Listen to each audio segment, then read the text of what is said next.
Hello, everybody. Hi, everybody, and a very pleasant good evening to you, wherever you may be, as the immortal Vin Scully would say before every Dodger game. And this is going to be this is the night before the Dodgers are going to win their first championship in 32 years. From my lips to God's ears. And so this is going to be our Dodger baseball special tonight, and I hope you're having a good time out there in Jammin' Java land. Hey, Larry Vasaki, how are you doing, my friend? Um, I don't know if you've been watching the baseball games, and I mean, of course I have been, and it's been like a roller coaster ride. Dodgers won the first game. The Rays won the second game of the World Series. Dodgers won the third game. And then so they were up 2-1 with a chance of going up 3-1 and really kind of putting a nail in the coffin, as they might say, into the Rays. And then Saturday night, the Dodgers lost the game in the bottom of the ninth with 2 outs and 2 strikes, and on one of the most bizarre plays you will ever see in the World Series. And so at the end of the day, it was a heartbreaking loss for all Dodger fans, which evened it up 2-2. But then last night, the great Dodger legend, Clayton Kershaw, came through against the narrative that has been plaguing him for all his postseason years. And he won. The Dodgers won the game last night 4-2, which means they're now 3-2 in the World Series. There are 2 more potential games. If the Dodgers win tomorrow night, they will be the champions of the world for the first time in 32 years. And so I have been glued to the TV, eating Dodger dogs with these World Series stuff. And I know that we have some baseball fans, and I know we have some Dodger fans out there too. So it's been really exciting to me. So our whole night tonight is going to be baseball themed. And so we always start with a word of prayer, of course. And so let's turn it over to our resident chaplain, Pastor Chuck. So take it away, Pastor Chuck. Hey, everyone. My prayer is that things are going well with you and that you're doing well personally. Yesterday was Reformation Sunday in Lutheran churches. Obviously, the day we celebrate the Reformation. In our congregation at Trinity, it was in Simi Valley, it was a particularly important day because it's the first day we were able to get back to public worship. It's on a limited basis. People have to register to be able to worship, but we were able to hold public worship for the first time. And that's something that's important.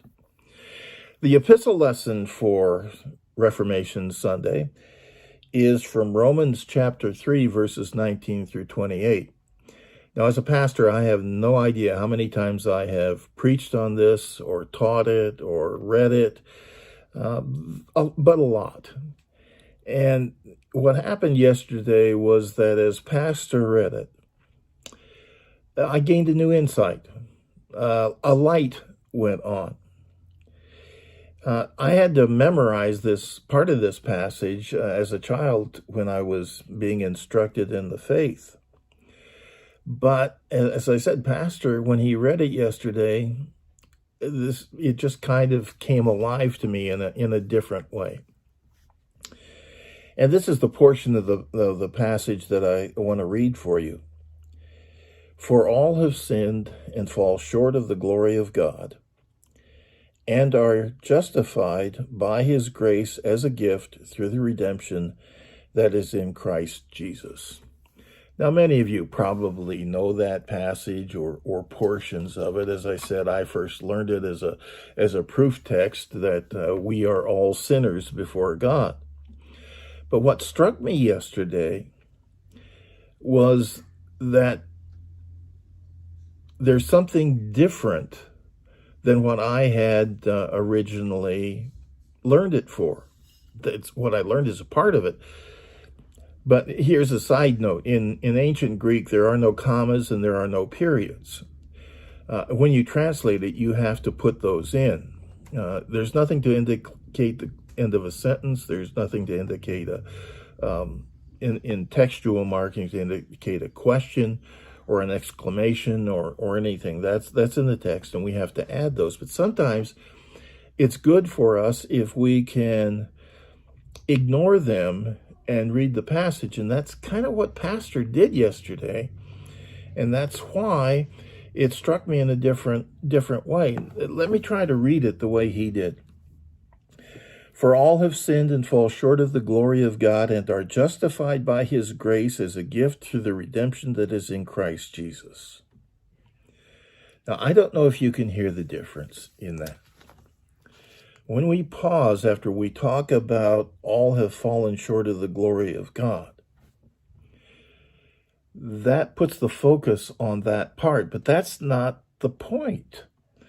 The point is not that we are sinners, that's a given.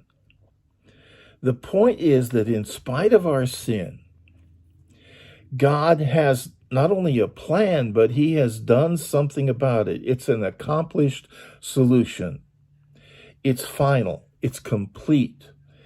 It's a done deal.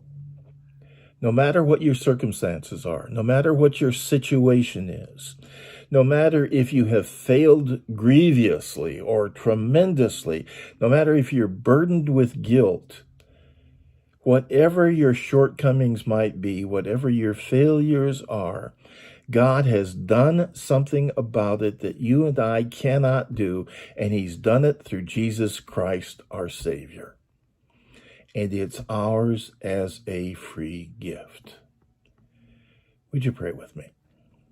Father in heaven, a lot of us this evening as we meet are struggling or going through problems, things we don't have the answers to. People are depressed and discouraged because of this lockdown and this pandemic.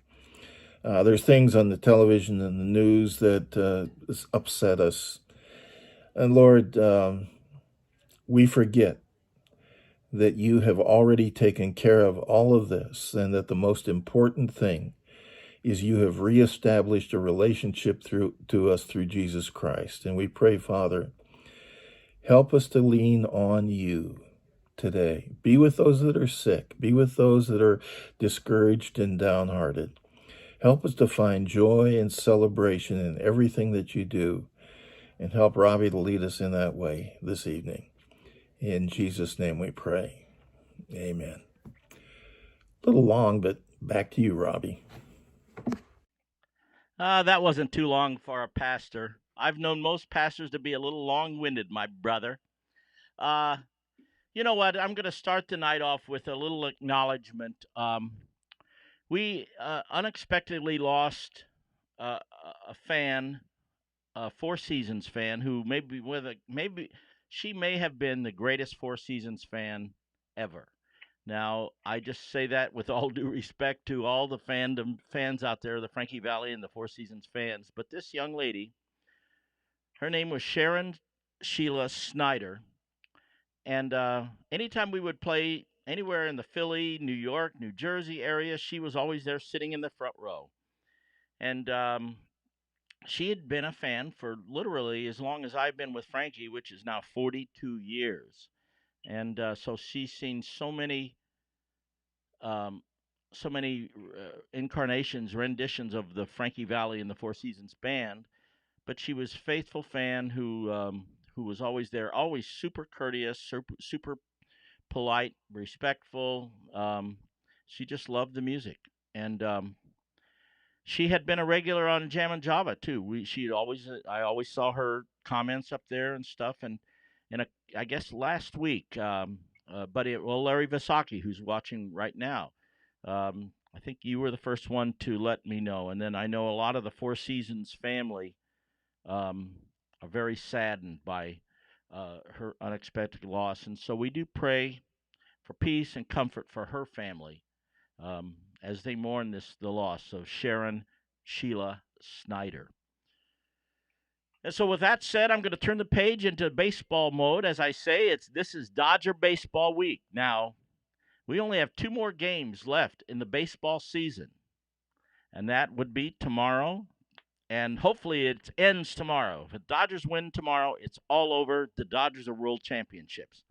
If the Dodgers lose tomorrow night, heaven forbid, then we go to a seventh game, and it'd be winner take all. So we only have Tuesday and Wednesday potentially left in the baseball season.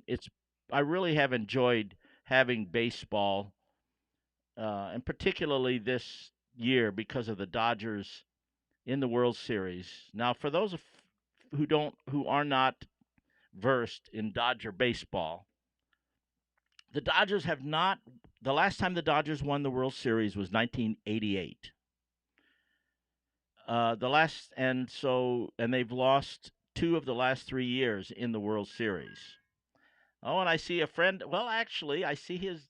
You know what? And one more thing. I think we're going to move over to our guest, but not yet, Joe. Um, so I was supposed to have a friend of mine,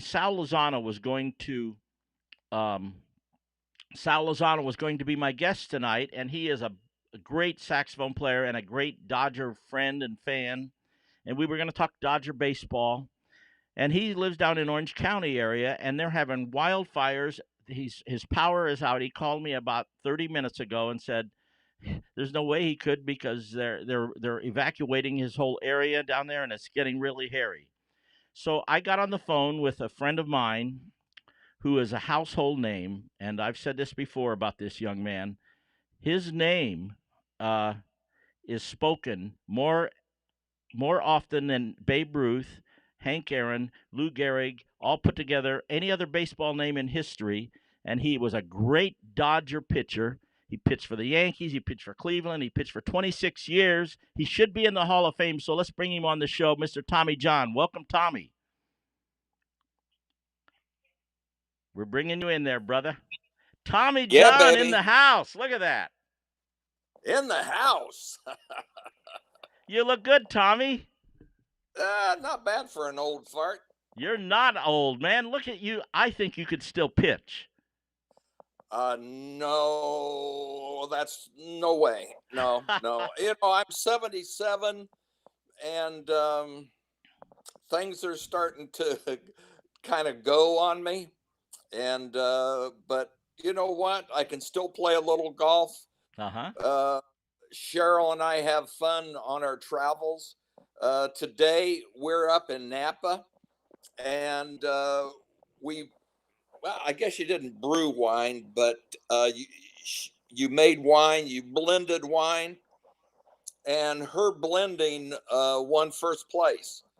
There were two first place, Cato Kalin and my girlfriend Cheryl. So I don't know if O.J. Simpson had anything to do with it, but we had that a is good so time. cool. Well, Yeah, yeah. what's the name of the wine, and where can people get this wine? Well, no, it was just blended. There's a wine out that we're going to go tomorrow. It's Dennis de la Montaña, Uh-huh. and he's up at Healdsburg, and he's got a wine out called TJ25. Oh, cool. And that wine, we're going to taste it. And he sent down about 10 or 12 bottles. Here's this, that, and all. I'm not a white wine guy. I'm a red wine. Uh-huh. And so tomorrow we're going to be up there and I'm going to taste it and see if it's worth walking down the street with a sign on my back. You know what I mean? So you're still working then, huh? Yeah. After 26 seasons in the big leagues. Let me tell the audience a little bit about your history. First of all, like Okay. I said, every game your name is mentioned at least once, but multiple times. Yeah. Every baseball game, right? Yeah. Amazing. Yeah, you're right. Yeah. And then you pitched for 26 seasons in the bigs. That is a rare feat in itself. In this day and age, it is. Back back when I was pitching 26 years, yeah, it was a stretch, but you know, this is what we do, you know, out and they'll get 10 or 12 years in and that's it. They'll call it a lifetime, you know, that's it. I'm gone. Well, and then you won 288 games. And I'm sure you know this, but I don't know. This is the seventh most games by a left-handed pitcher in Major League Baseball Right. history. That's Yeah, it is 288 games. Now, the other thing that I had that was the most in baseball what's that? was I had 188 no decisions. Is that right? Wow. Think about that. Think about that. And how many no decisions a pitcher generally gets in a lifetime. And I had 188. There should have been 12 wins in those no decisions at least. You would think that there would be. Yes. Well, and I believe this with all my heart, and I know a lot of baseball fans feel the same way. You should be in the Hall of Fame, my friend. Well, I, I've always thought I should have been. And my dad told me one thing when I was a young boy growing up. He said, Tommy, don't fret over things that you cannot control. Hmm. I can't control this, so I don't worry about it. Well, I do think that's one of these days, sooner than later, you're going to be in, my friend. Well, I hope so. The other thing that we're working on is we're working with some congressional friends uh, to get me the Presidential Medal of Freedom for Oh, that what Dr. Job and I have done for baseball. And that would mean more than any Hall of Fame or whatever. yeah, that would be fantastic. Well, I Yeah. can't wait to see how that unfolds. You know, all you can do is wait and hope that Trump doesn't fumble the ball. Yeah, well, that's a whole nother story, isn't it? Hey, That's another story. Yeah. so I have a question for you. Obviously this is World Series week. Having the Dodgers in the World Series is something that's very rare. Although in the last 3 years we've been in there twice. Any thoughts about the games so far? Well, I watched. There was a lady that worked for the winery, and she's a huge Dodger fan. And oh my God, uh, Robbie, you can't believe this is why they call fans fans. And so I said, I can okay, I'm going relate, to by the watch. way. I'm going to watch. I watched. I watched it last night, Uh huh. and I just, the reason I don't watch baseball anymore is analytics. Yeah. Uh, I know they ran something up on the screen about Kershaw and what his one loss record and ERA was past so far in the game. And when he got two outs on two pitches, Right. they took him out. And I just said, that's why I don't watch the game anymore. Hmm. It's just, is it wrong? Is it right? Yeah, I understand. I understand the logic in it. Uh huh. But how do you know? How do you know he will not get out? You don't know that.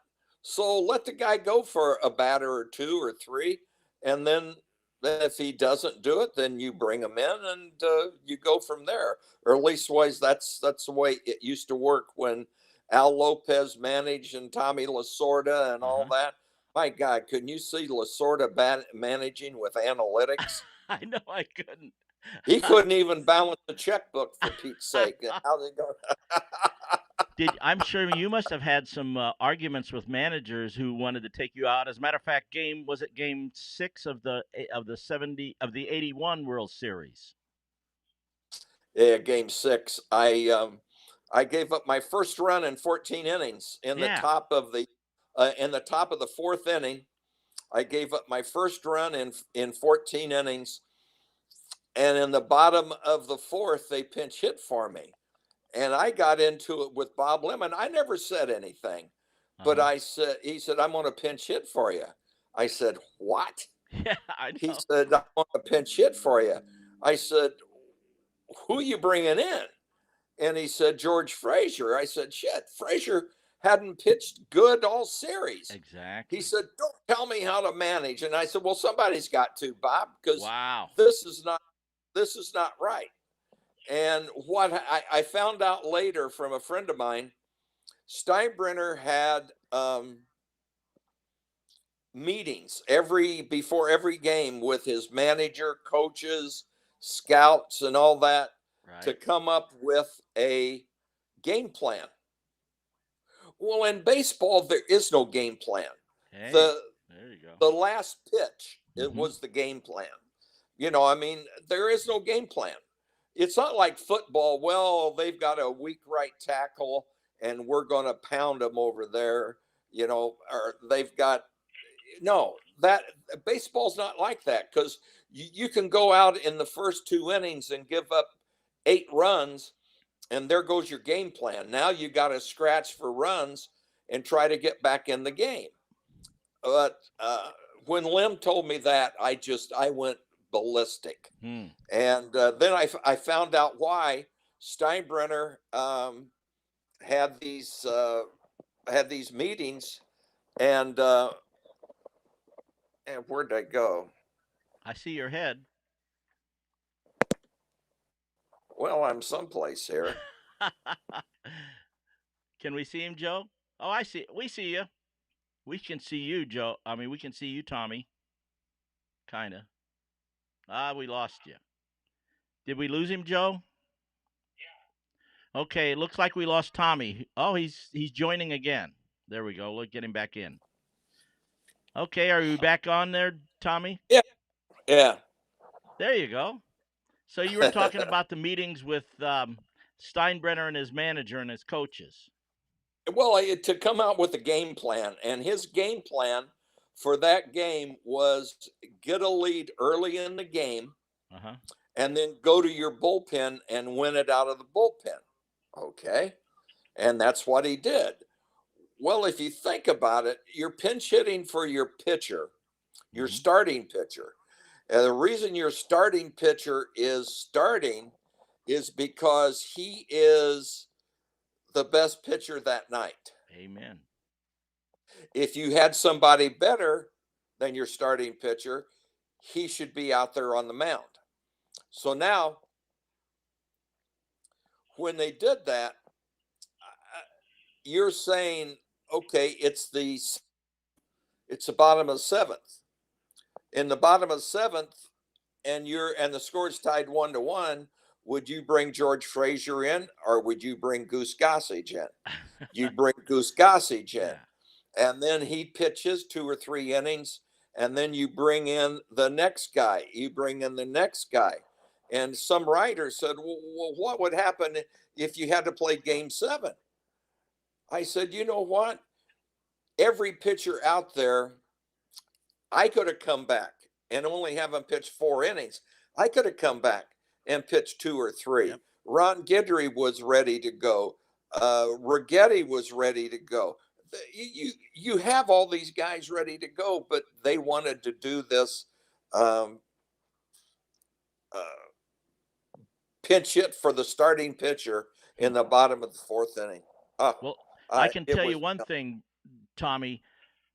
All of New York, because I have a lot of friends in the New York area, Yankee yeah. fans, and they were not happy when you got taken out. And I can also testify that all the Dodger fans, me included, were happy that you got taken out because that's why we won that series.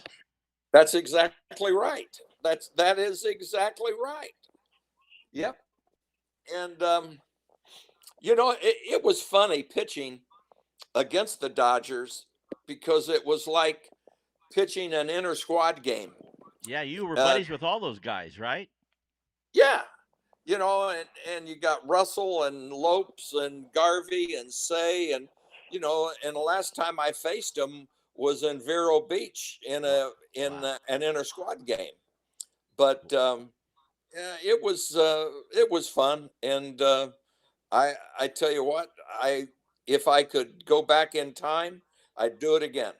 I'd do it again so fast it'd make your head spin. Well, you had such an amazing career, 288 wins, and I just spouted off some of the accolades and stuff.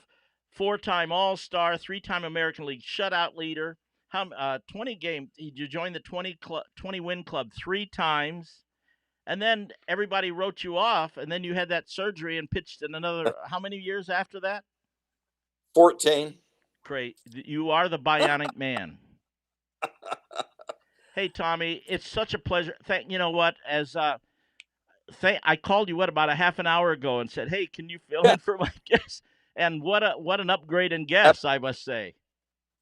Well, we anytime you need me, Robbie, I'm here for you. Pick up the bullpen phone and call for the closer. All I'll right. come in. All right, my brother. Okay, Well, buddy. thank you so much. Thank God bless you and good luck with that wine. Okay, thank you much. All Thanks, right. Robbie. Bye-bye, Tommy. Bye. There we go. All right, peeps. How's that for last minute guest? Tommy John. And as I said earlier, if you watch any baseball game and now you listen for it, you will hear his name brought up at least once in every game, but way more than that, more than once. His name is mentioned more than Babe Ruth, Lou Gehrig, Hank Aaron, Ty Cobb, on and on and on. Let's see who's been called. Now I've got a new deal here, and I've got my iPad in front of me so I can actually see some of the comments that are coming in. So I see who's that? Nick Catania. It's looking good, sounding good. I've been watching the previous show, so thank you, Nick. And Laura Malding Bender is watching from Litchfield. Thank you, Laura. Christy Cage is watching. Nancy Golden Cohen is watching. It says Rick Quilty, my buddy, is watching from Simi Valley, Moore Park, I should say. And he's been watching Dodger games, and we've been texting back and forth. And tomorrow night's our night, my friend. Let's see who else. Rob Mahoney, class act. Thank you. Larry Vasaki. Thanks, Tommy. And I saw my wife Carla is on. She's in Litchfield, Illinois, which, if you don't know, I'm from Litchfield, Illinois. And so Carla went there yesterday to visit some family. So she's going to be in Litchfield for a few days. And we love Litchfield, too. That's her hometown and my hometown. And it's always a blessing. And I know we always have some Litchfield people watching this show. So I wasn't expecting Tommy to call right then, but I'm glad he did. And I think we're going to move on. Sarah Nimitz, we're going to have her start this show off with a baseball song. I think you've heard this before, but in the spirit of Go Dodgers, it goes something like this.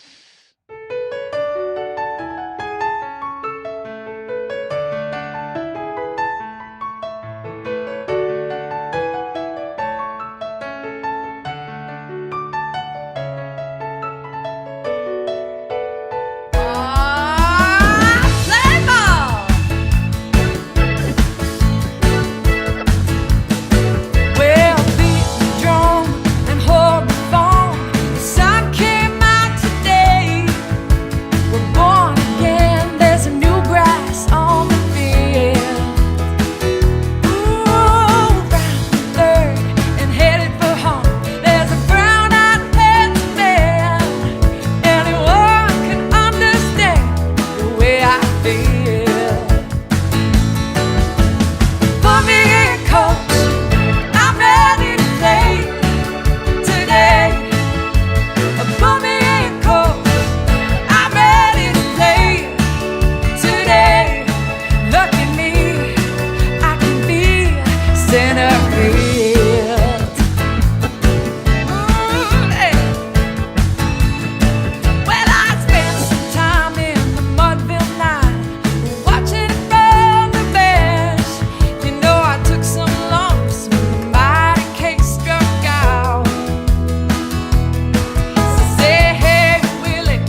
Put me in, coach.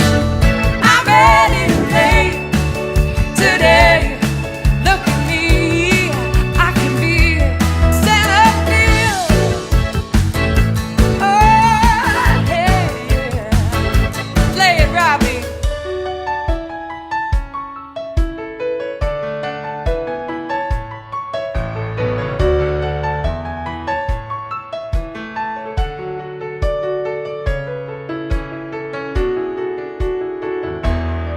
I got a beat up glove, a homemade bat, a brand new pair of shoes. You know, I think it's time to give this game a ride. Just to hit the ball and touch 'em all, a moment in the sun. It's gone and you can tell that one goodbye. Oh, put me in, coach. I'm ready to play today. Put me in, coach. I'm ready to play today. Look at me, I can be put me in, coach. I'm ready to play today. Oh, put me in, coach. I'm ready to play today. Look at me, I can be center field.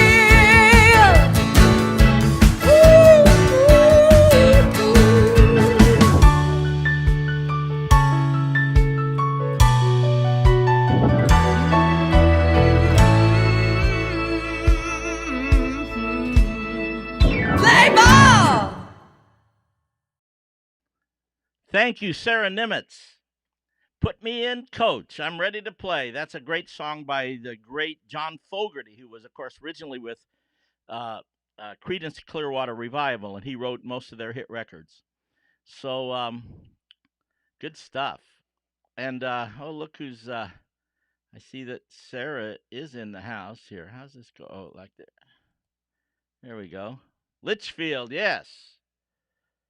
And Kathy Nelson, my friend from Trinity Lutheran. Go Dodgers. I'm with you on that, as you know. So what's this say over here? Enthusiasm on the keyboard and wonderful vocals from that brilliant young lady. CCR would be proud. All right. Thanks for that, Rob. What else we got here? Sarah has game. Yeah, amen, Richard. So we are going to, as a matter of fact, Sarah is going to be on the show tonight. We're gonna do, as I said, baseball thing, and she and I have collaborated on a few baseball songs. So we're gonna play some of those baseball songs, and she's gonna come on the show tonight around 8 o'clock. So don't go away. Now we talked about the World Series. I don't want to deep dive too much into the weeds in terms of the stats and all this stuff of this World Series, but Clayton Kershaw is as well. Actually, he is considered to be the greatest pitcher of his generation. He's had an extraordinary career. 3 Cy Young Awards, an MVP award, 8-time All-Star, just on and on. He's a first ballot Hall of Famer. But he's had one kind of bad rap against him in the postseason, that he hasn't lived up to the excellence that he portrays during the regular seasons. And oh, you can see his picture back here. You see right here. Yeah. There he is right there. Clayton Kershaw. Well, so far in this World Series, the first game he pitched, an extraordinary game and won. And then last night in this pivotal, it was 2-2. It was a big deal. Whoever wins this game, and Clayton won the game, and they won, and so he went a long way, and so far in this World Series, to eliminate that bad rap that he's gotten. And if you really look at the statistics, he has been really given kind of a hard, a false narrative, because, for example, 2017, when the Astros were cheating against the Dodgers in the World Series, and I just say it the same way the announcer said it the other night when they were talking about, they were caught for cheating, and indeed they were cheating, and they could tell every pitch that Clayton Kershaw was pitching. I mean, how that and he lost that game. So what are you going to do?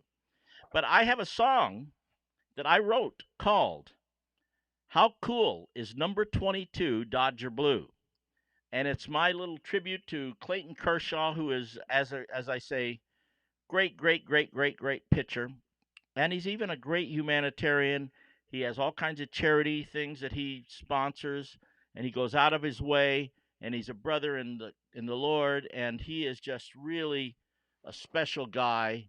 And it's really great to have the Dodgers on him on the Dodgers. So I'm gonna play live here on my Hammond organ, which is over here. So if we go over here to this shot, let's see here. We're gonna go this one. Oh no, not that live. Oh, here we go. Is that it? Oh, you know what? I think we lost that. I think we lost that feed over there. Could that be Joe? Oh, there you go. Thank you. By the way, I'm talking to Joe Barsulia, who is our engineer, our Jam and Java engineer. And Joe is here, but he's here virtually. He's actually able to control the computer from his house here in Simi Valley. So thank you, Joe, for all you do. And more than that, he's the guy who talked me into doing this whole Jam and Java live stream. So this is Clayton. We'll see if we can put Clayton over here. And I'm gonna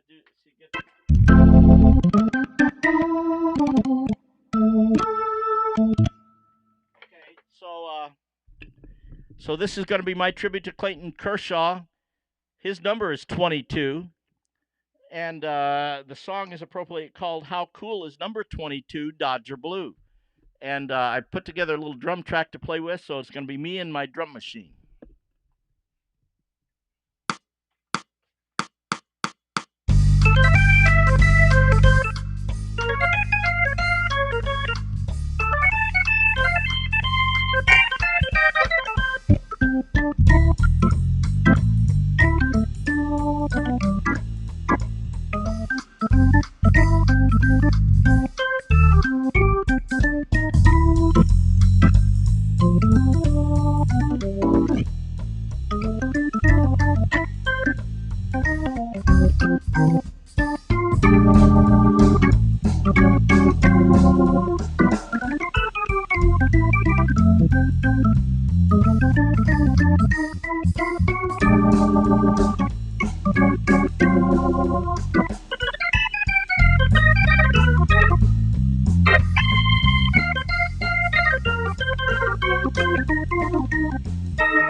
How cool is number 22 Dodger Blue? Oh yeah.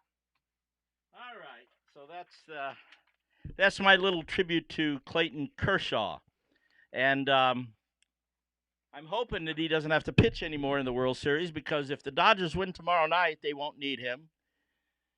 And if it does go 7 games, then we've got Walker Buehler, who's also an extraordinary young Dodger pitcher, coming up, and he'll be pitching the 7th game potentially, but hopefully, prayerfully, we won't need a 7th game.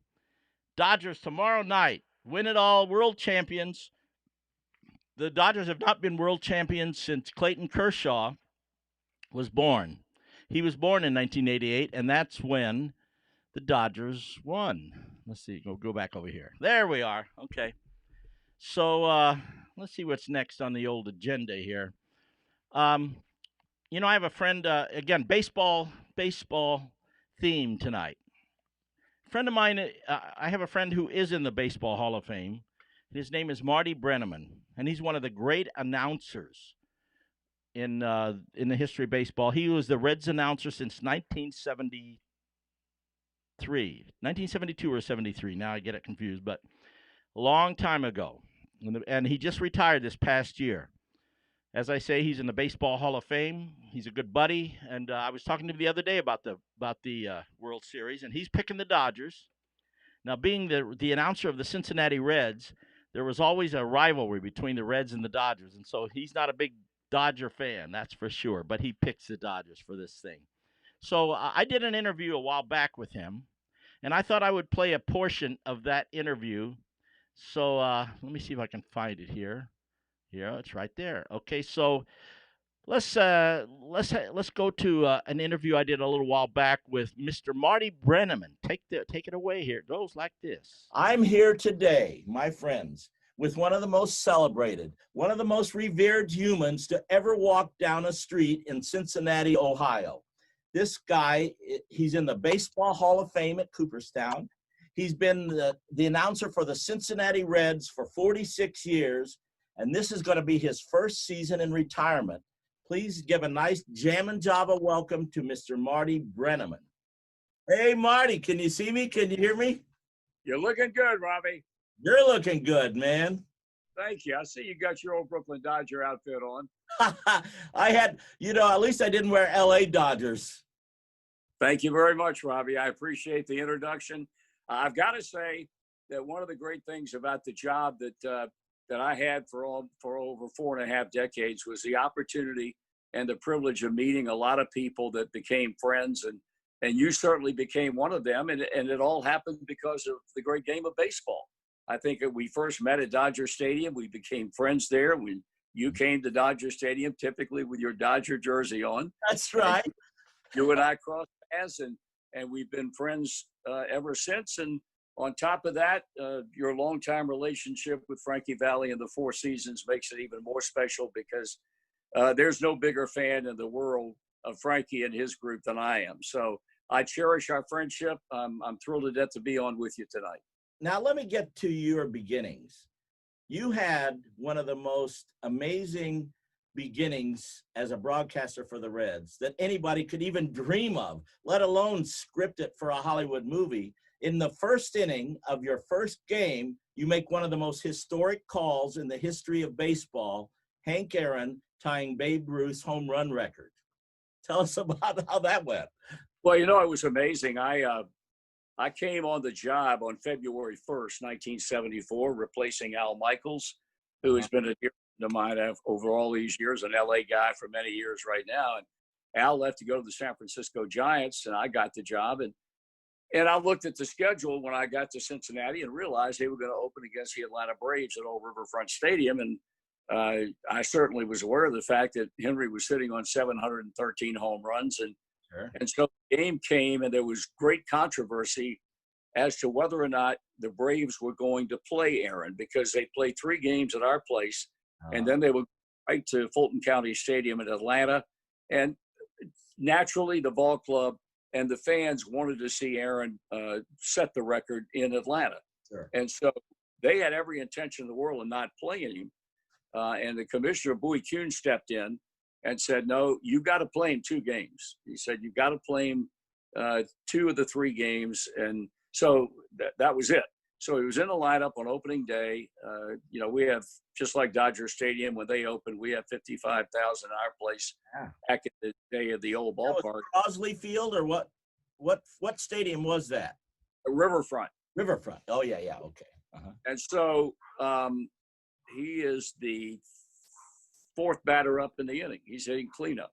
And Jack Billingham was the starter for the Reds, and he first two batters reached. And then Jack got Darrell Evans, their third baseman, to pop out to third base. And then Aaron steps in, and Billingham fell behind in the count, 3-1 strike.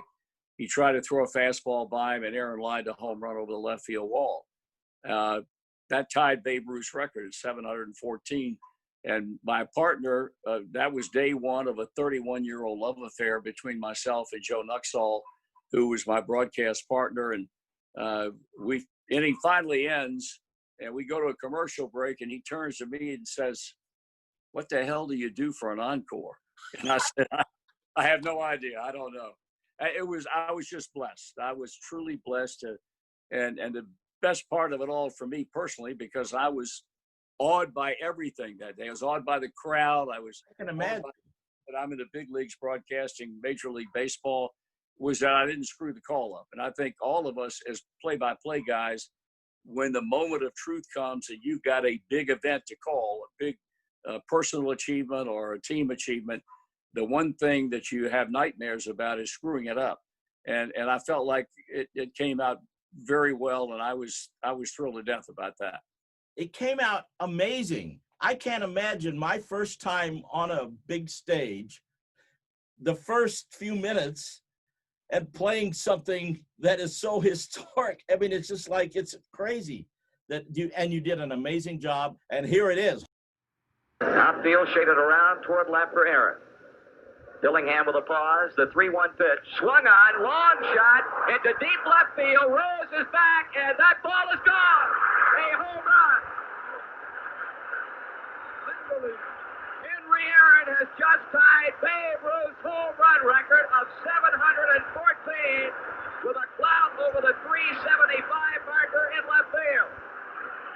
The Braves are piling out of the dugout.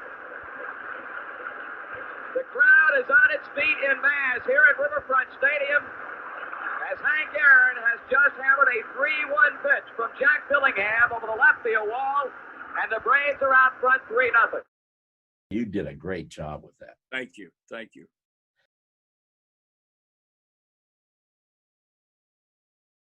I'm going back over here. Oh, you know what? It amazes me.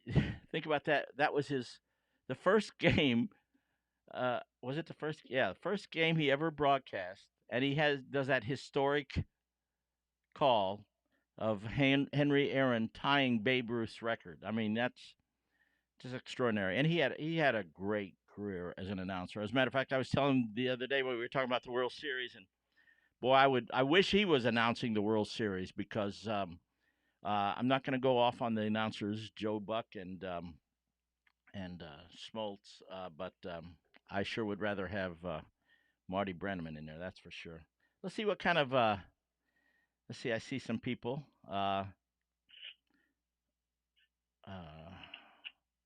Well, Jerry Ellis is watching. Hi, Jerry. Thank you. John Michael Marty. Hi, John Michael Marty. You know what, John? I am going to do an interview with you and I can't remember if it was tomorrow or if it was Wednesday. Can you remind me on here? John Michael Marty is a DJ on WSMI in Litchfield, Illinois. And oh, good. Look who's coming on here. But John Michael Marty he's my buddy, and so I'm going to do an interview on WSMI on John Michael Marty's show either tomorrow or Wednesday. Maybe by the end of this show you can help me, John. Help me to remember when we're doing that. So I see my my young super. Oh, thank you, John. You just said tomorrow. What time are we going to do? If it was, I think it was going to be 2:00 Litchfield time, 12:00 California. Is that right? Let's see here. I've got. Let's see. I'm going to go over here. Oh, there we go. Yeah. Yeah, tomorrow. Okay, John. And then I think the following week you're going to interview Sarah Nimitz, right? I think that was the idea here. This right here. Yes. Sarah Nimitz is she's an extraordinary talent, and I've been really blessed to get a chance to collaborate with her on a number of projects. And the breadth of her genius is really amazing. She's creative on so many sides. John Michael Martio, he just came on and said, let's see here, 2:10 tomorrow. Oh, here it is. Sorry to digress. John Michael Marty, 2:10 tomorrow, Litchfield time. That's yeah, Central. My buddy Jack Madsen's in there. Of course, that'll be before. Did the Dodgers take a break? Yes. Thank you, Jack. You're right. The Dodgers, MLB called me before they started scheduling the World Series, and they asked me what time I did my show, and I told them it was Monday evening, so they were going to schedule the World Series games around Jam and Java, so they made sure they didn't have any World Series games on Monday nights, and I thought that was really nice of them. I really appreciate that they did that. But I was talking about Sarah Nimitz. And Sarah Nimitz and I have collaborated on a number of projects, and many of them are baseball themed. And so let's get her on here. And we're on this new interview mode here. I'll go. You take it away, Joe. You got that. You got it. Let's bring in Sarah to the picture here. Are you there, Sarah? Almost. We're getting you there. Joe's pushing the buttons here. You got it, Joe? Getting there. I see her in the green room. Hit the what? This one? How about? There she is. Hi, Sarah Nimitz. Oh, Wow. hi, hi. Welcome to Jam and Java via our interview mode. Thank you very much. Go Dodgers. That's right. Since your Cubs are out of it, I know that you mourn the Cubs, right? I do. But, as a Cubs fan, this is something you get used to over the years. So it's okay. Well, the Dodger theme, the Dodger motto for decades was "Wait till next year." That was the Brooklyn. It's been what, since 88 for you guys? It's been 1988 since we won it, yes. They have not won in my lifetime.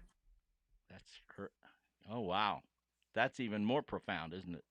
I think about all the fans my age who have never been able to experience a win. Let me give you a little perspective on that because, as you know, I've been a Dodger fan way longer than you've been alive. Now, the Dodgers in the 40s, they won they were in the World Series 3 times in the 40s, 41, 47, 49. In the 50s, they were in the World Series 5 times, 52, 53, 55, 56, and 59. Wow. In the 60s, they were in the World Series twice. In 1963, actually 3 times, 63, 65, and 66. In the 70s, they were in the World Series 3 times, 74, 77, and 78. In the 80s, they were in there twice, 81 and 88, and they won the championship both those years. 81 against it. Bad when I'm hearing all that. Now, but here's the thing. So for 5 decades, 40s, 50s, 60s, 70s, and 80s, 5 decades, the Dodgers were in the World Series multiple times each decade. Yeah. So, but the whole generation, your age and, from your age on, has not seen the Dodgers in the World Series until 2 years ago. They were finally in, but they lost. Right. A heartbreaker, as you say. That's for sure. But this year they have the will to win, I think. Don't you think? I think they've got a great chance. If I had a guess, I would guess the Dodgers will take it all. Hopefully tomorrow. Hopefully tomorrow. And it's going to be celebration in Dodger Town in Los Angeles. LA's going to go crazy. And I heard that the last time a city got 2, of some sports championships, it's been quite a while for that too. 1988, the Dodgers and Lakers won it. Now, I don't know about other things, but I know the last time in LA, Dodgers and Lakers won in 1988, 32 years ago. Right. I mean, we got the Lakers. The Lakers pulled through the win. Now we just need the Dodgers. Okay, so hopefully they're going to have the will to win, and we have a song, right? Yes, we do. What do you? Can you set up this song? I would love to. Will to Win is a song about baseball, but it's more than baseball. It is that spirit, that tenacity of people who will do anything to win, will put the blood, sweat, and tears into it. It could be about a great carpenter, a great singer, but in this case, we're talking about that amazing spirit in baseball of the will to win. Very well done. Let's hear it.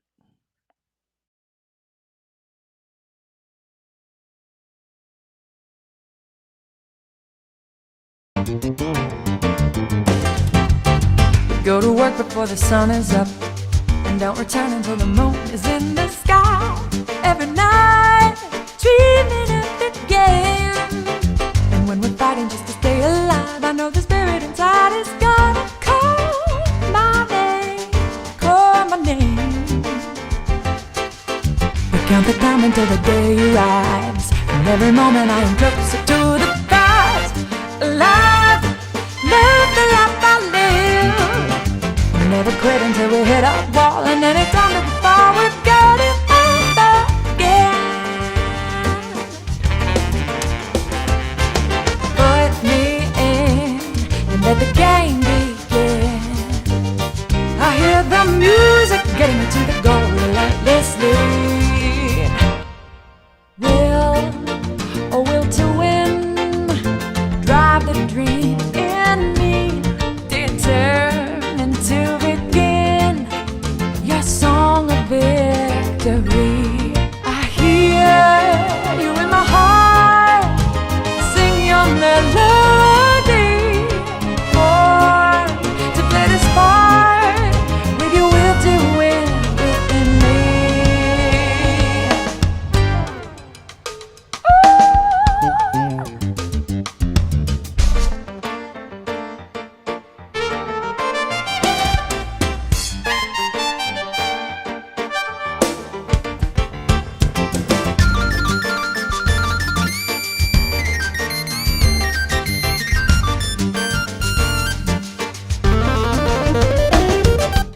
I'm not afraid of rolling up my sleeves, to leave it all up on the beat and don't look back. Swing the bat with everything I have. Hear the sound as I hit the ball, flying over the wall. It's going, going, gone. I put my feet up on the solid ground.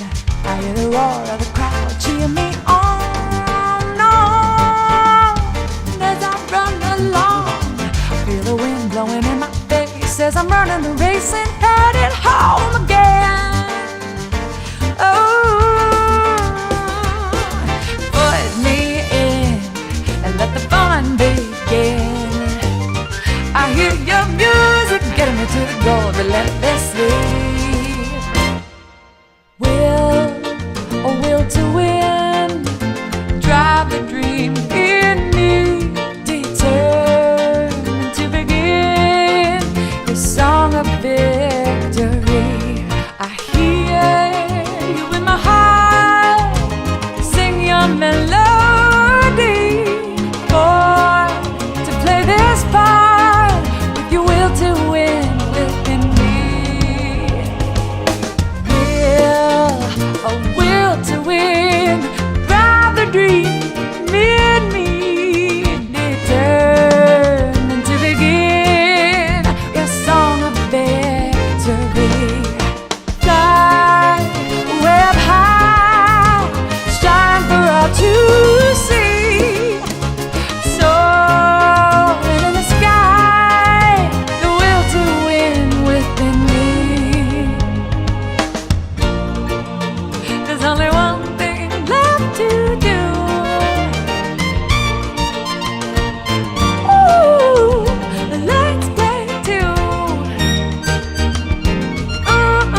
Hey, pretty cool stuff, kid. That was so much fun. I still remember us working on that remotely. You at your place, me in front of the computer, sending lyrics back and forth. I'm so happy with that Turned one. out pretty good. I'm happy with it too, big time. I haven't listened to it in so long. It's cool to listen to it again and go, wow, I really like that song. And you know what? I got a chance to use all my vintage keyboards in that one. Yes, yes. I think it's sad. You just need more keyboards. If only we could get you more keyboards. You know what? I know, and I talked to Carla about that, and Cheek says what you need is more keyboards. Now, I don't know if that was sarcastic or not. Well, it's probably not sarcastic, Yeah, probably not. So I took her on her word about 3 weeks ago. I got a new keyboard. It's this one over Yeah, here. Wonder if I can. No, I can't show it, but it's this synthesizer over here. the I didn't Moog have clone. that. Yeah. Hey, It is a you just had a big deal last week. The Sarah Nimitz live concert, and you released your new album and all that stuff. You want to tell the audience about that? it was a big week. Hi everybody out there. I can't tell you what a joy it was to get to play live with other musicians again. It was 8 months since the last time, but this was our celebration of the new album, which just came out last Friday. So my new album is called 2020, and it's a live album of tunes I wrote. And congratulations, you're on the charts, aren't you? Thanks. Yeah, I've been on the iTunes charts, and then the Billboard charts come out tomorrow. So we'll find out tomorrow where that's at. Now, how do they buy your album if they want to buy your album? They can go to my website. It's just my first and last name, SARANIEMIETZ.com. Yep. Like Admiral Nimitz, right? Yes, but with an extra E after each I. Oh, it's different. Yeah, it sounds the same, but it is different. Ah, very interesting. I don't have an aircraft carrier or anything. Yeah, you don't, huh? No, no. I had one once, but I sold it, to get. Hey, and you and I got a chance to do a show in New York earlier today together. Yes, we did the amazing Reach Out with Ray and Steve. I'm sure some of your listeners here are also fans of Reach Out with Ray and Steve, and those guys are just such great people. And we had a I pretty love. special guest on there today, didn't we? We sure did. We had the one and only Tony Orlando, legend, owner of the Star on the Walk of Fame, lots of top hits. Such an amazing guy. And that song of his called Tie a Yellow Ribbon, Yes. that song, it's very rare that a song transcends being just a great song where it becomes part of the culture. And that song, have you ever seen those yellow ribbons that people put up for, thinking about the troops and all that stuff? I have, yeah. And I've heard that he's used that song to donate a lot of money to the troops and to different veterans organizations too, which is really cool. And that's where all that idea came from. The yellow ribbons was from that song. Pretty amazing. That's amazing. So there was never a yellow ribbon concept before that the songwriter drew from? Exactly. Wow. Pretty powerful, huh? That really is. You need to Yeah. write a song like that. I know. Maybe I got tie a green ribbon or something. Hey, so we talked about this. I don't know if we confirmed all this, but we talked about next Monday doing having like a Sarah Nimitz night on Jam and Java. Yes. Maybe it should be a Sarah Nimitz / Litchfield awareness night. Because I don't think enough people know about Litchfield. That's a great idea. I love it. So can you come on next Monday and we'll do some Sarah Nimitz songs? Count me in. Yeah. That sounds great. Fantastic. We'll do it digitally through the eCam, right? Yeah, exactly. This is kind of cool. This is a whole new dimension of this show. Yeah, I mean, I can hear you really clearly. Can you hear me? Does it all? Yeah, it's all clear and no issues at all. Gotta love that. The only thing I'm missing is I saw a great background that I saw when you were on the show earlier today. I don't see it here, though. Yes, right now I'm just on my couch, but earlier today I had my big Go Dodgers behind me. Yes. So maybe I can arrange that because by next Monday, the Dodgers will be World Series champs. Amen, sister. Yes. Yeah. So, well, thank you so much for coming on and sharing your Oh, talent thank and you. your time with us. Thanks for having me. This is such a great show you got here, Robbie. It's really awesome to be on. Well, thanks. So we'll see you next Monday on Jam and Java. So now everybody has to tune in. Please tune in, everybody. I'll see you later, alligator. See you after a All right. while, crocodile. All right. Sarah Nimitz. So she's going to be on next Monday. Good. We booked her right here on the show. So let's make. I'm going to go to Take Me Out to the Ball Game. Now, Sarah Nimitz and I did a version of Take Me Out to the Ball Game, and we played it last week. So I'm not going to play that one this week. I'm going to play. Last year, I got a chance to play the organ, the mighty Hammond organ, at Yankee Stadium. Now, my next dream, of course, is to play the mighty Hammond organ at Dodger Stadium. So anybody that's got some connections that can get me in there, help me out with that one. And so I'm going to go to a clip of me last year playing Take Me Out to the Ball Game jazz style. This is not when the audience was when the people were singing, the fans were singing, but this is before the game. I was playing my own kind of jazzy version, and it goes something. Let me see if I can find it here, and Take Me Out. I think it's this one right here. Here we go.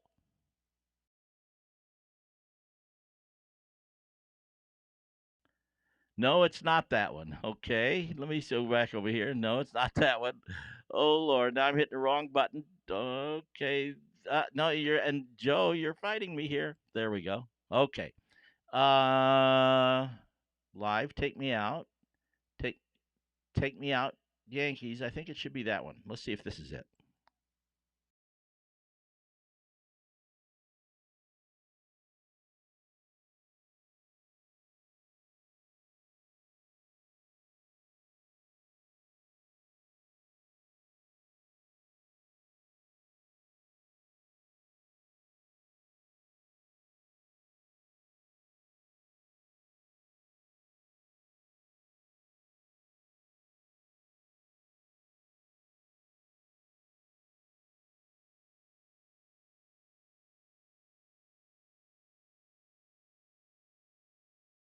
Here. Okay, I can't see that. What's that? Get that out of the way. Okay, how's this going so far, peeps? Let's close this. Okay, so we're going to play it live. That's what we're going to do. All right, let's see.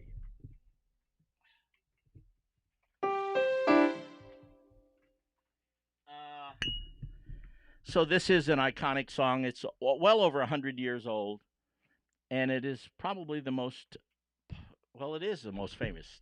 I know by seeing polls about it. So this is my exploration into Take Me Out to the Ball Game. This goes up here. There we go.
Take me out to the ball game in many, many different styles. Let's go back over here to the live talk here. There we go.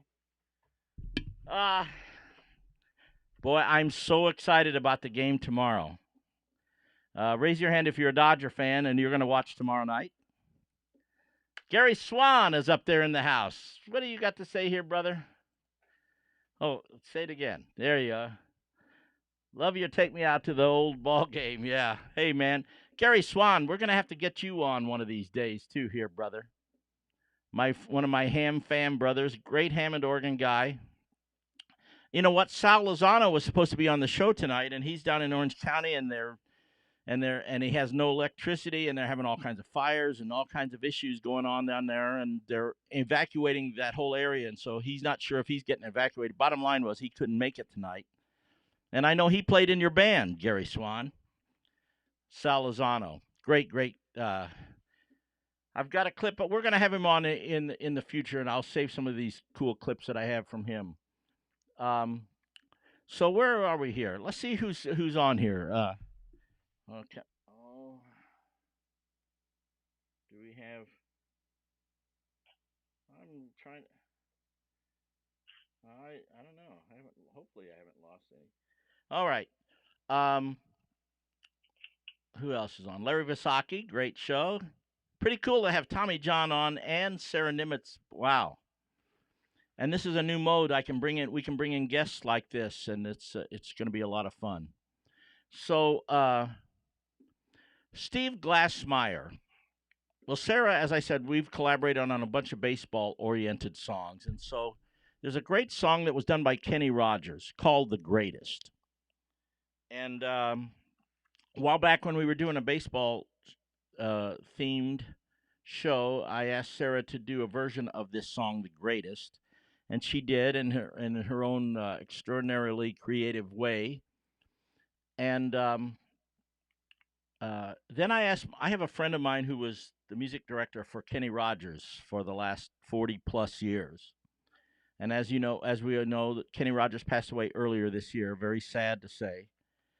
But all his guys in his band are great friends of mine. And as a matter of fact, the drummer in his band for 25 years was basically my best friend, and he's from Gillespie, Illinois, Lynn Hammond. Those Litchfield people will know Lynn Hammond.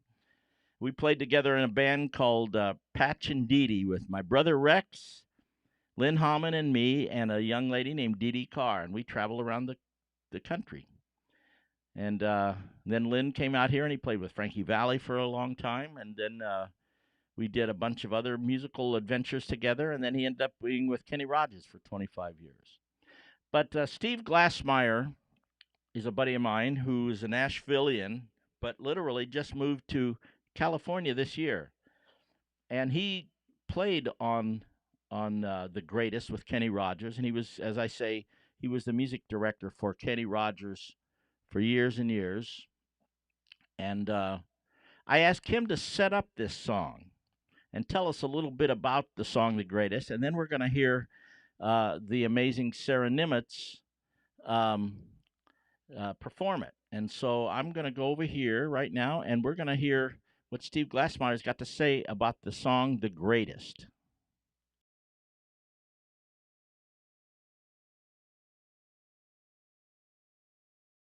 Little boy in a baseball hat stands in the field with his ball and bat. He says, I am the greatest player of them all. He puts his bat on his shoulder and he tosses up the ball. And the ball goes up and the ball comes down, swings his bat all the way around. Don't panic, I'm not going to sing the whole song. When I got an invitation from my good friend Robbie to share a little bit about this Kenny Rogers song called The Greatest, the first thing I did was Google baseball songs. And I pleasantly was informed that song was number 3 on a top 10 list of all-time greatest baseball songs. I'm not sure how scientific that list is. A couple other songs on there, Glory Days by Bruce Springsteen, and another one called Center Field, John Fogerty. that if you haven't already, you're going to hear Sarah Nimitz knock it out of the park on this video. This song was recorded in 1999, the greatest. It was on an album called She Rides Wild Horses, and I played mandolin on the record. We say mandolin in Nashville. Some people say mandolin, but in Nashville we say mandolin. The song was written by Don Schlitz, who coincidentally also wrote a song for Kenny called The Gambler, which you may have heard of. He sent Kenny the song a year before it was recorded, so we did it on stage almost every night for about a year before the song was ever recorded. Kenny loved the song, and I personally thought it was a little too gimmicky for the radio. So the song was a pretty big record, and it was so big that Kenny would perform it at just the song itself before baseball games at 10 or 12 major league ballparks over the years. Another little fun fact that you might enjoy is that there was another person named Kenny Rogers who was an actual baseball pitcher. He actually won 219 games for 5 or 6 different teams, the Detroit Tigers, the Texas Rangers. He was a bona fide major league pitcher. And he and the other Kenny Rogers met each other once. I remember Kenny talking about what a nice young man he was. Kenny was not a big baseball fan per se. He was a good athlete. In fact, he was. There was a rumor that he was a semi-pro fast-pitch softball player, and I can sort of vouch for that. We did some back in the early '80s in Las Vegas. We did some celebrity softball games, 3 or 4 of them in a row, 3 or 4 years in a row. And the Las Vegas headliners would be pitted against some local radio personalities, that sort of thing. And another fun fact is that once at one of those games, I played pitch and catch with, I hate to drop names, wait for it, Robert Goulet. And you might ask, did Robert Goulet throw like a girl? Yes, yes he did. So with that, I'm going to leave you with my version of the #1 song on that list I referred to earlier. Again, Sarah and Robbie do a version of this that's unbelievable, but my version's a little different. It's Take Me Out to the Ball Game, only it's 1 beat behind. Okay, here goes. Take me out to the ball game, take me out to the crowd by. Me some peanuts and cracker jacks, I don't care if I ever get back, so let's root for the home team. If they don't win, it's a shame, 'cause it's 1, 2, 3 strikes, you're out at the old ball game.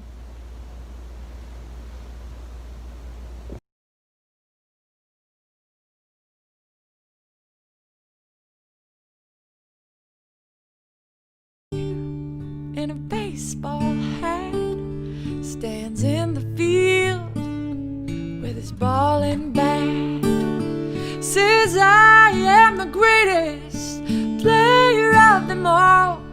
Puts his bat on his shoulder and tosses up his ball. And the ball goes up and the ball comes down. Swings his bat all the way around. The world's so still you can hear the sound, and the baseball falls to the ground.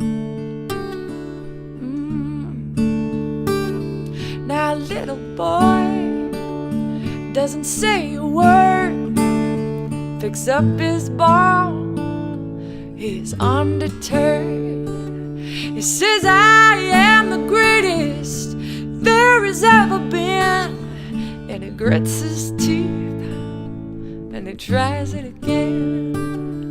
And the ball goes up and the ball comes down. Swings his bat all the way around. And the world's so still you can hear the sound. And the baseball falls to the ground. He makes no excuses, he shows no fear.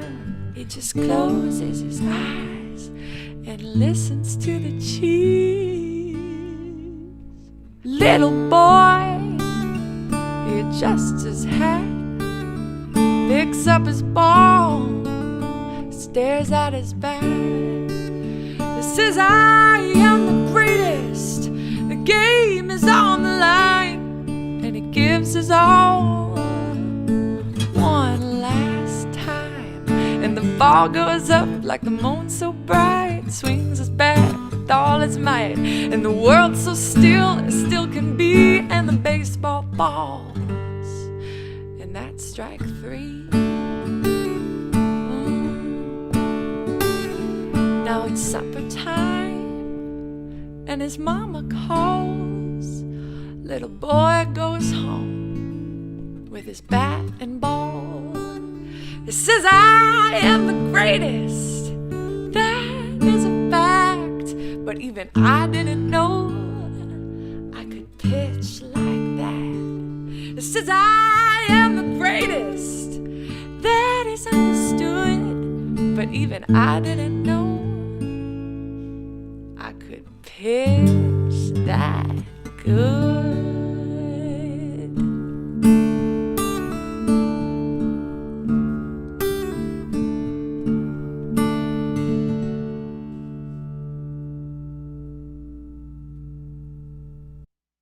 Very cool, Sarah Nimitz, and very cool, Steve Glassmeyer. Thank you for that song. That is a great song by the great Kenny Rogers. Interesting how we have perspectives on life, you know. The young boy was he didn't realize he could pitch like that, even though he struck out every time. So it's all is the glass half full or the glass half empty, huh? I see a bunch of I see a bunch of friends here online. Theone Garris is watching. Hey, Theone Garris, thanks for watching. Haven't seen you for a long time. A friend of mine from Trinity Lutheran. Kathy Nelson from Trinity Lutheran is watching too. Cool. I'm the minister of music at Trinity Lutheran, and and we have been live streaming our services at 9 a.m. California time. If you need to figure it out, you can go on our website or go on my Facebook page or Trinity Lutheran Facebook page and see those services. Gary Swan, I see. Oh, you have a comment. What do you got to say here, Gary? Sorry I lost you. Did you check to do the Jam for Jesus outdoors? There's another question that has been coming up a lot. Jam for Jesus. For those of you who don't know what Jam for Jesus is, for the last 28 years, and this will be the 29th year, I've called a bunch of my friends, and we put together a concert around Christmas time called Jam for Jesus, and it's about a 20-piece band and another 10 singers, world-class people all in all, and of course we're thinking through the best process to how to have it this year. There's a bunch of different options, and I'm not sure what it's ultimately going to be, but there will be a Jam for Jesus of some ilk this December. And hi, Theone. Hi, Theone. Great to see your face there. Thanks for watching. And as the pastor said at the opening prayer, we are starting to have people in our church. We had, I think, 40 people in the service. And so we're slowly, hopefully, prayerfully getting back to some semblance of normality. This has been a bizarro year. And but I hope and pray that everybody's doing well out there. Carl and I both had the COVID, and it didn't affect us dramatically at all. And I know it's a very serious disease, and I know it affects a lot of people very dramatically. But we were blessed to not have strong symptoms. As a matter of fact, it was basically like a mild cold for a couple weeks. And oh yeah, Gary Swan, yeah, it's that Sarah Nimitz is something, that's for sure. And Debbie, now Debbie, I think you're in Germany. Is that right? I think you watching from Germany? I can't even imagine what time it is there. Who else is talking here? Carrie Dame Cole, watching fellow Illini member of Tony O's band for 24 years. Oh, you were Tony Orlando's band. Cool, Carrie. Tony Orlando, I'll tell you what, is a class act. And one of the great hearts in our music business. Not only a legend, of course, and and he had his first hit record when he was 16. What a great, great career! And he's got a radio show uh, on WABC that's going to start on October 31st. And we'll have to have him back here on this show. I just talked to him. We did that show back there, and then he called me right after, and we talked a bunch. And he's a great, great, great guy. That's the concert I was referring to, Jam for Jesus. Yep, that's the one. That's the one. That's for sure. We will have that at some point in time here. Pastor Chuck Pearson, what do you got to say there, Pastor Chuck? Great song, Sarah. We loved you since you first met a few years at Bethlehem, and oh, I lost what you were saying. And you just get better and better. Yes, she does. She's pretty amazing talent. Debbie, yeah, still in Germany. What time? It's 4:29 a.m. there. Okay, Debbie, you get the gold. You get the gift and the prize for the longest distance watching Jam and Java tonight. 4:29. Well, I hope you guys are doing well. I played on a bill with Kerry a few years ago with autism benefit in Springfield. Oh, wow. In Springfield, Missouri or Springfield, Illinois, Joe? Missouri. Ah, okay. Yeah, there are two. There's at least two Springfields. There's Springfield, Massachusetts, too, of course. What's this say here? Our friend Burley Drummond. Love when, you know what? Burley Drummond is the drummer for the band Ambrosia. And Burley is a good friend, and we're going to have him on this show some way, shape, or form. With his wife is a great keyboard player, his son is a great musician, and his daughter is a great singer. And they have kind of a family band called Tin Drum, and Burley was one of the regulars drummers for Jam and Java when we used to do it live months ago, back until this whole pandemic hit us. So all that being said, I think we're about ready to wrap it up. We've got one more song that we're going to play. As I said, I'm the music minister at Trinity Lutheran Church in Simi Valley, California. By the way, and as I said, our services are streamed live at 9 a.m. And then we just started. We had a 10:30 service this past Sunday, and we're going to have that next Sunday in the church. Again, you have to make an appointment because they can only have so many people in the church under the current regulations. But also, it is streamed live in Litchfield, Illinois. Not streamed live, but on the radio station, WSMI.